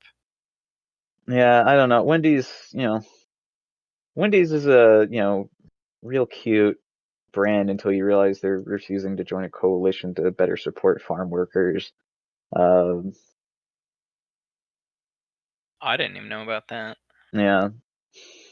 And you're up to date on your bad brand. Well, I remember Working. like you sent me this news, and I remember there being like a big kerfuffle over Critical Role doing like a Wendy's one shot. These Wendy's made a tabletop RPG, Huh. and they paid like Critical Role to like do a one shot with it, and like the community around that was angry enough at the point in time, and like someone like me who's pretty like far out from the community of Critical Role like heard about it and then Googled like, hey, does Wendy's suck? It turns out do. Yeah. Well, they obviously have like interesting ways to get the word out about their food, but they should probably, I don't know, is McDonald's in that coalition? Yeah, yeah. And they should probably be in there too, you know. Yeah, so like largest fast food companies, McDonald's, Burger King, Subway, Taco Bell, and Chipotle are in this fair food program.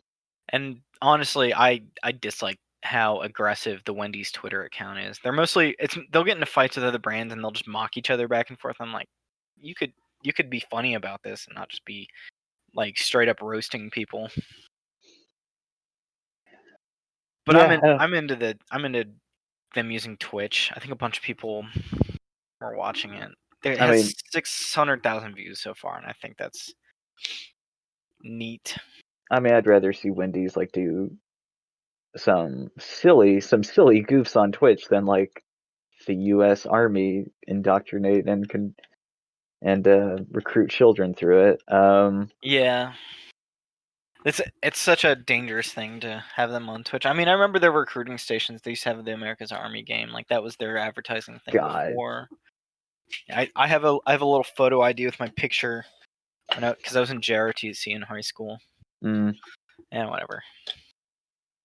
Now all their advertising is like, look at how cool this warfare is. Look at all yeah. these cool shots of action. You'll Like you'll movies do that already too. Like if you watch Transformers, like that first one's just all cool military dudes being jokey Oh yeah. and Like every Predator. Michael Bay movie at this point is like pretty much just like military propaganda Yeah. in a And I mean real there's way. good reasons to join the military and there's bad reasons to join the military. I don't know. I didn't join. I kind of think I would have to get for them to pay for my college, but that's only if I had got like a good job placement. Yeah. And if they, do, Yeah, if they don't find like some technicality to not pay for your college, that's true. um, which does happen. I don't know. The Wendy's thing is cute. I think it's actually really good. Probably one of the better displays of like this Mario Kart tech Yeah, than what I've seen from like anyone else. because they have the space to actually do the races, and they Yeah, put a bunch of Wendy's cups around the track, and it was going under chairs. yeah, like unlike most houses, like Wendy's has like an excess of space that they can, it currently right now has an excess of space in stores that they can use to do this, and it looks like it works well. Yeah, that's Um, fun. it I looks want to I want to interesting. try that if it wasn't $100. Yeah, if it wasn't ridiculously expensive, I think I would be interested in goofing around with this. Yeah, and you're not and single player. You're not even racing like normal people. You're racing the Koopas, which are on like weird. I don't know if they race differently than you do. It just seems weird that you can't just race the regular Yeah. Mario Kart characters. Well, today there's been a bunch of Switch things coming out. Like, Oh, Lordy was this Lord.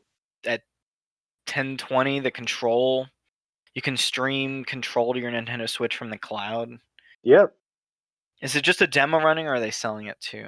So what happens is, and I did this like right before we started recording. Yeah. Oh, here You they go, announced the Ultimate Cloud version that you can buy. yeah. So it's Okay. the Ultimate Edition, which comes with all the DLC, and it's all streaming to you through the cloud. Like you download a couple of megabits data onto Yeah. your Switch. What cloud? Um, Whose cloud? Remedy's who's cloud? on this cloud? Um, and so you download these couple of megabits, and 98 what you megs, get is dude. a Damn. demo. Yeah, Yeah. so like what you get is a demo. And they don't tell you this on the store page. Uh, so you get like a 15-minute demo where you can either have like an improved performance on your Switch or you can have better graphics on your Switch. Oh, yeah. Doesn't really matter. It's the Switch.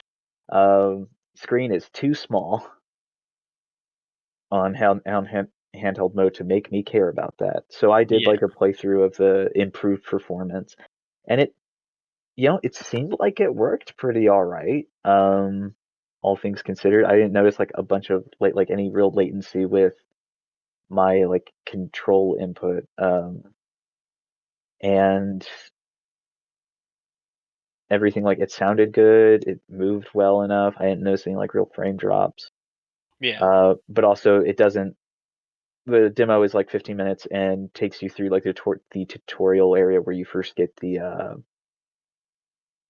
you first get your gun. Yeah. Uh, and there are like So once you get past the not a lot tutorial, of combat in that first area. yeah. So you beat up like silhouettes of people, really. Like you beat up little like test dummies. Although I Um, think the opening of that game is strong enough to get you like kind of hooked to it, because I love that you're just walking into this weird place and you can just start reading around some stuff, and the main character will be like, "Oh, I just got this job," or "Oh, why did she show up to the place she originally?" So okay, so like plot control. You are Jesse Faden. You've found your way to the Federal Bureau of Control, which is housed in a building called the Oldest House, which it's very important to note was not built by the American government. It was found by Yeah. the American government. And she Um, becomes the director after finding the director dead, but yeah, that's after the intro, pretty much, right? yeah. So like you walk in and it's abandoned, like the front offices are abandoned. You find a janitor by the name of Ati who points you towards the elevator to the director's office.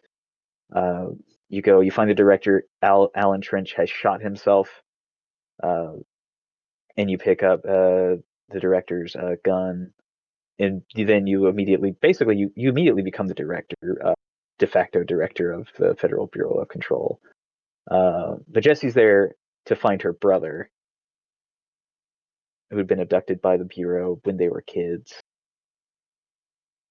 And like throughout that game, you're trying to piece together what happened to y'all as kids, why they took your brother, and where he is now. Also, while trying to solve a interdimensional problem that has popped up throughout the Bureau. Yeah, and I think that opening is strong enough to get you at least curious about the game. Yeah, like it's within that 15 minutes, like it's curious, like it's interesting and intriguing. It's also like I am also someone where that's like very much my. So they don't have to try that hard to get me in here.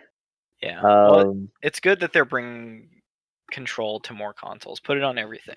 That game's great. yeah. The thing is, I will note is after completing like that 15-minute demo, I tried to go in to see like what do improved graphics look like on the Switch. Yeah. I immediately hit a wall. I was in a queue. Uh, their servers were encompassing us at a queue. I was number 900. I don't think that means I would have to wait for 900 people to go. I'm not entirely sure what like server queues mean anymore. Yeah. Um, I mean, this just came out, so I'm sure that there's a lot of people trying to get on it.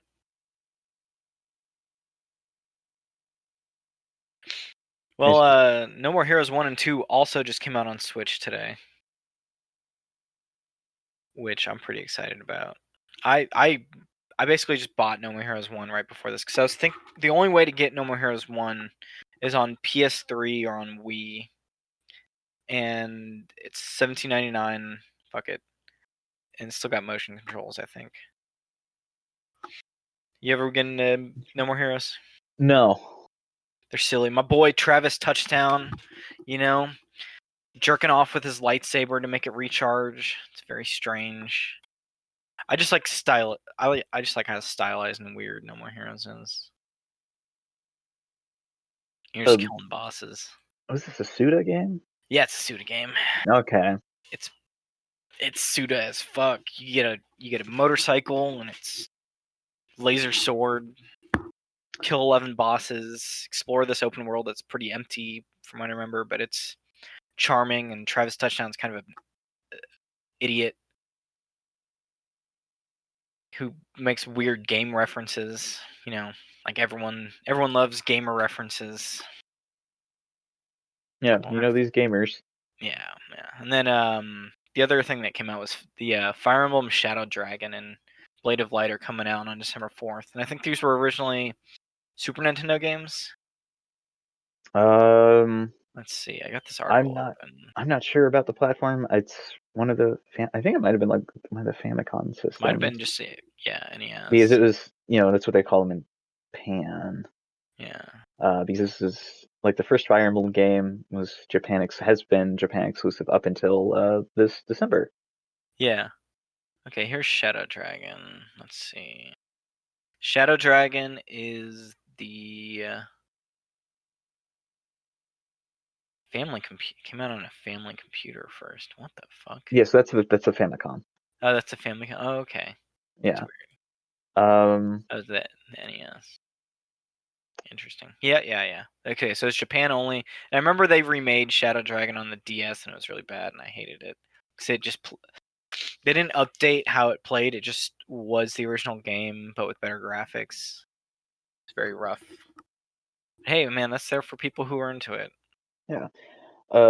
Is should be noted that like this is like both on the eShop and has like a pretty interesting looking physical edition. That and both versions will only be available until March 31st, Oh yes, the 2021. Disney Vault, the Nintendo Vault. I'm sorry.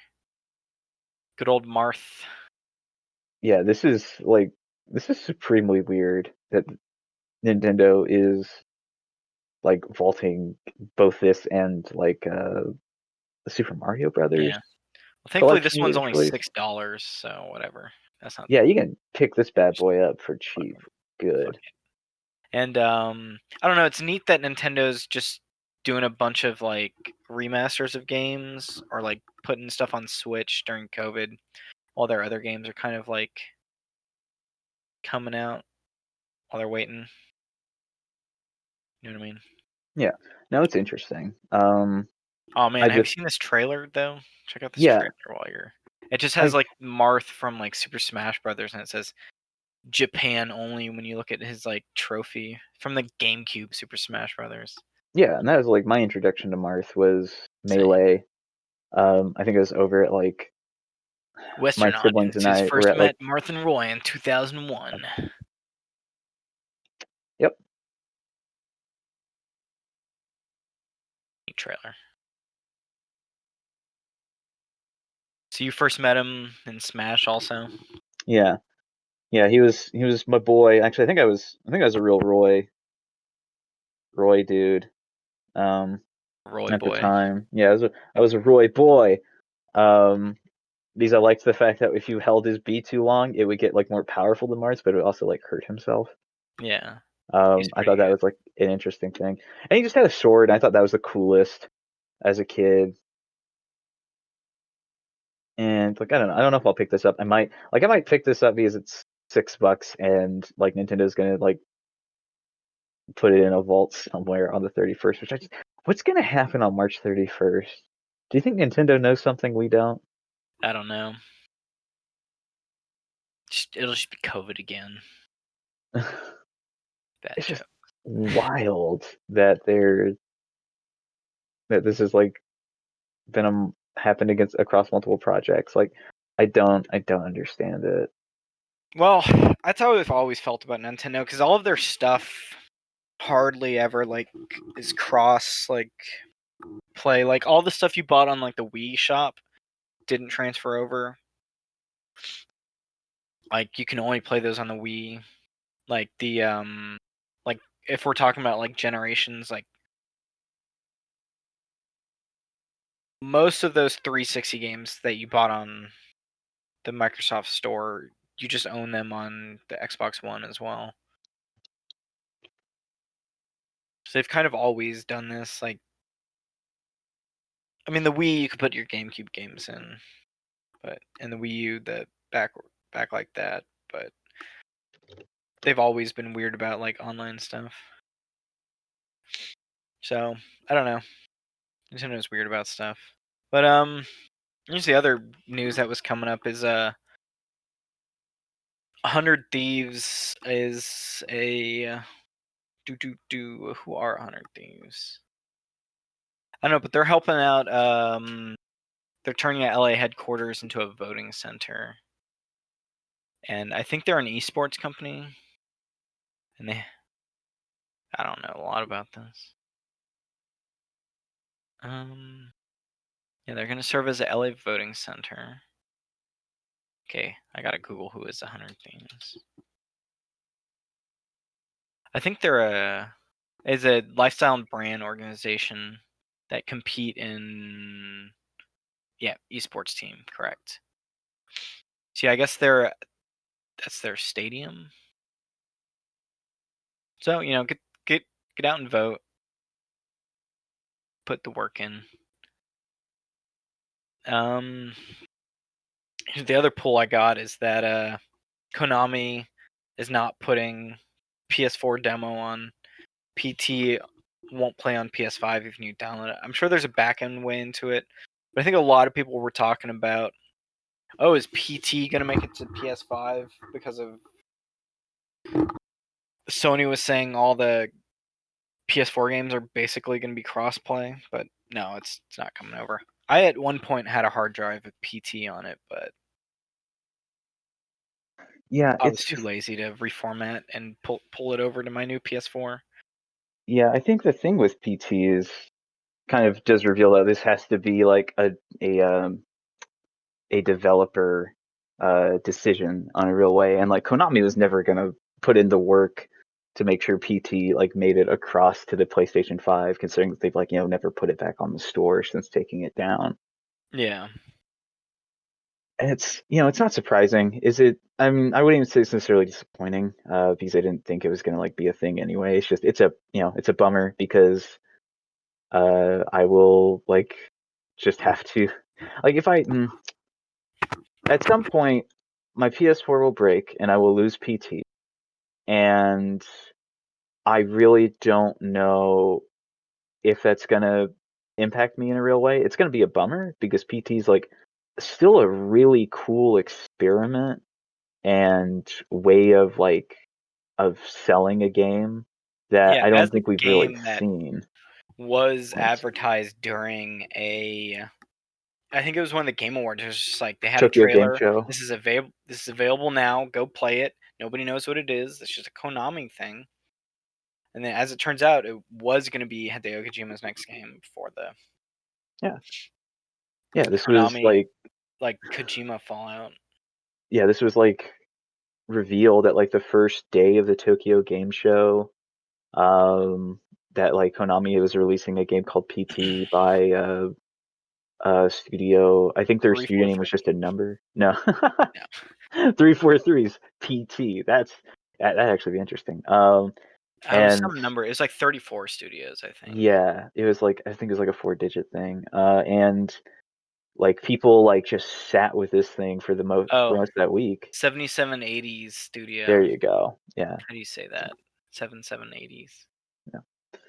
And they sat with this for like most of the week, and then someone like I for Well, there's basically, the internet got together to try to solve the puzzle because the right. last puzzle in it is such a pain in the ass because you have to like it's like 3 steps that the game doesn't tell you how to do, and you have to like answer a phone, and Yeah, then like you there's have a to crying baby, and speak you have to like stop, and then there's like into your controller. yeah, Um, Jareth yeah, a bunch. yeah, it's really interesting. Obtuse. I remember the stream of like the first person who had like actually seen the ending was ridiculous. She's very excited.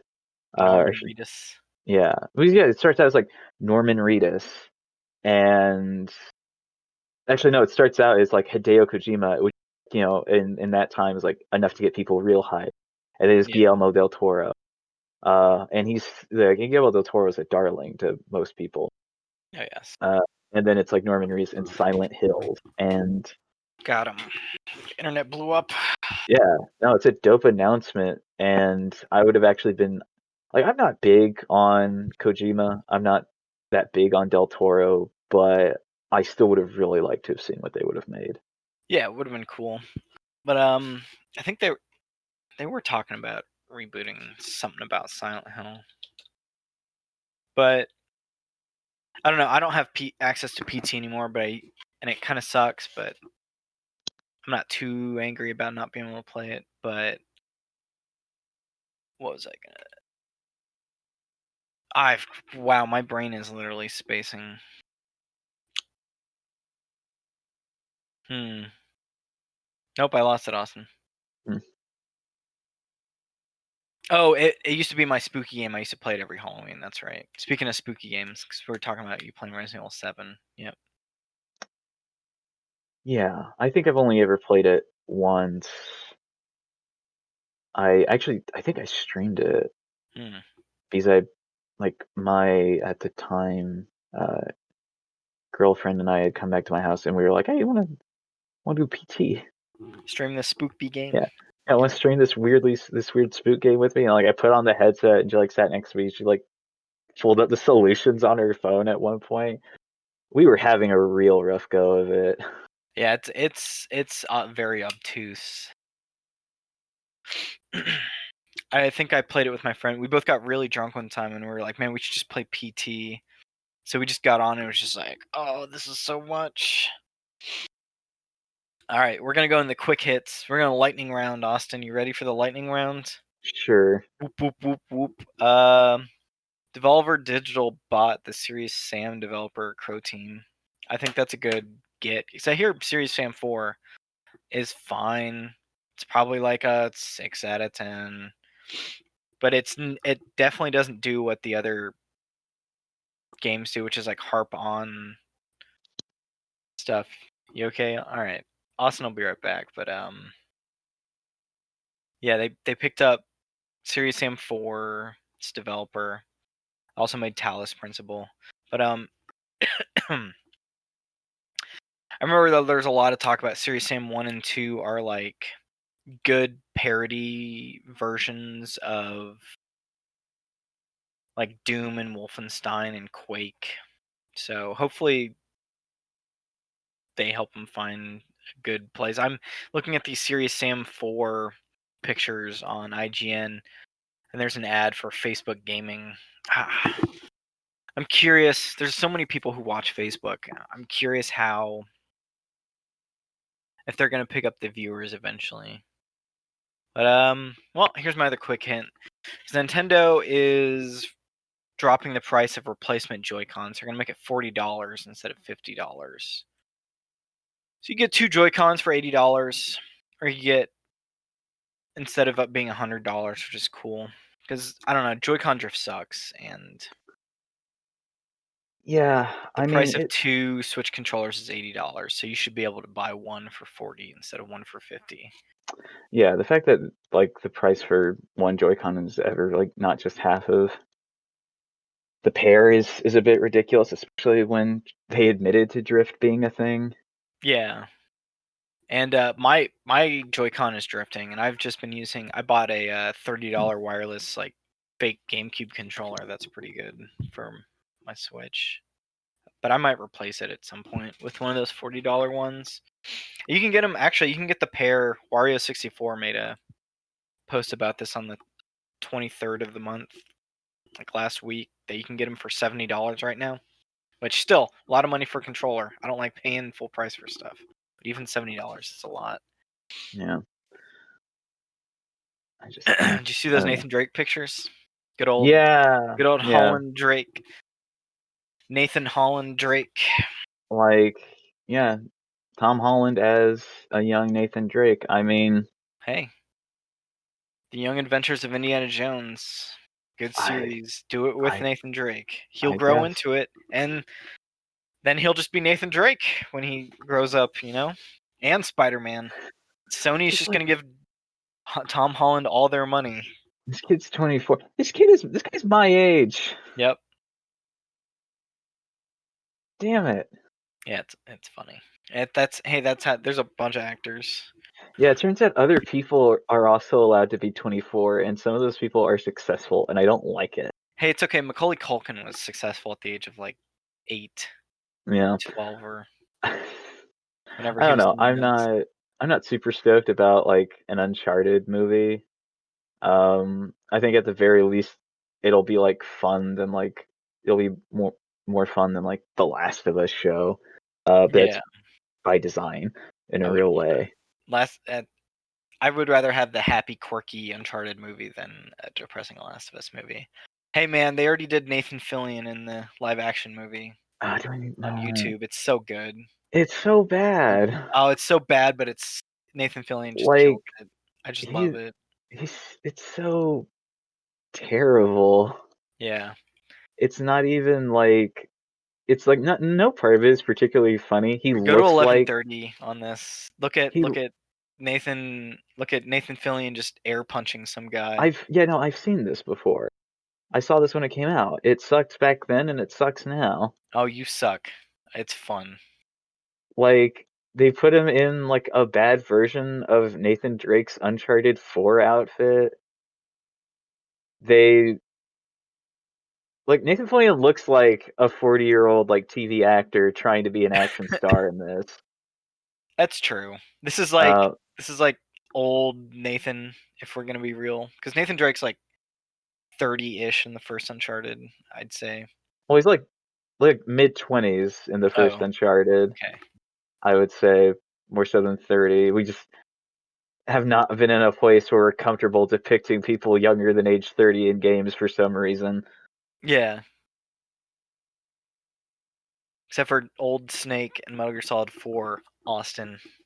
Old Snake, you're an old man the whole game, and your back hurts. Well, I meant like below the age of 30. Like Now I know. Snake is an elderly. I don't know. I'm also like I don't like Nathan Drake as a character.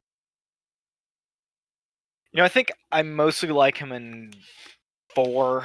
Oh my god, these The other animals. ones of him are just like regular action dude. I mean, but it's weird because like you get an Uncharted movie, but the Uncharted games are so close to a movie as well. You know, Austin's gone, so I'm just gonna come out here and he's checking on his dogs again. But I love Nathan Fillion as Drake. It's fine if he doesn't like it.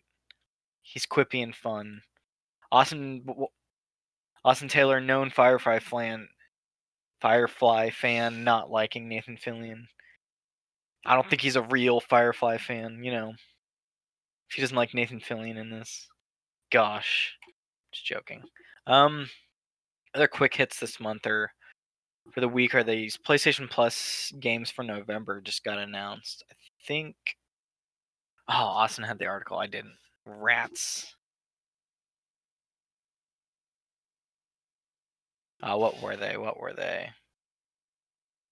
It was it was Bugsnax for PS5. For the PS5 owners on PS Plus, Bugsnax is just free for them, which is a cool get.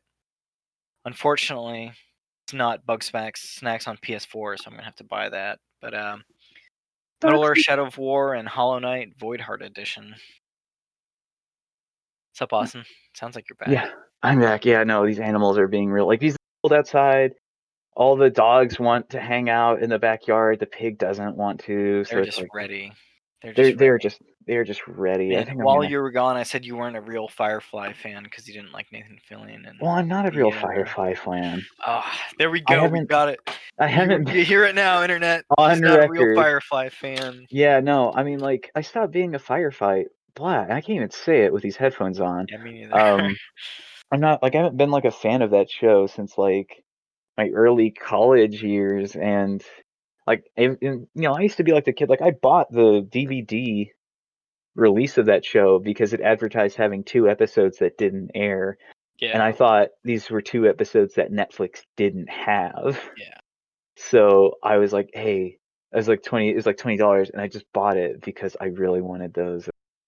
those 2 episodes. Turns out I already seen them, but you know what? Now I could watch Firefly on road trips. What's that? Road What's trips. road trips? Yeah, I've never heard of it. It's where you remember before the plague Oh, when on we would road go trips. places? I thought you were talking about a website where you could stream Firefly. No. What are you talking about? No, we have my grandmother who lives in Lubbock, and oftentimes throughout the year we drive up to Lubbock to visit her. And I had one of those old like portable DVD players with like a little screen that's basically a laptop, but not a laptop. And I would watch Firefly a lot. Yeah, well, it's all on Hulu now. Maybe I should actually. I've only ever watched the first 4 episodes of Firefly, I think. It's not great. It's a Joss Whedon bit. Yeah. It's real like there's not like a single like woman who does not have like some terrible trauma that they need to unpack. Yeah. And they I never just get a remember in chance high to. school, I remember there was this group of fellow geeky dudes who were just like way into Firefly. And I was like, I've never seen it. What am I missing? And they're like, oh, you haven't seen Firefly, my dude? Like, Yeah. nope.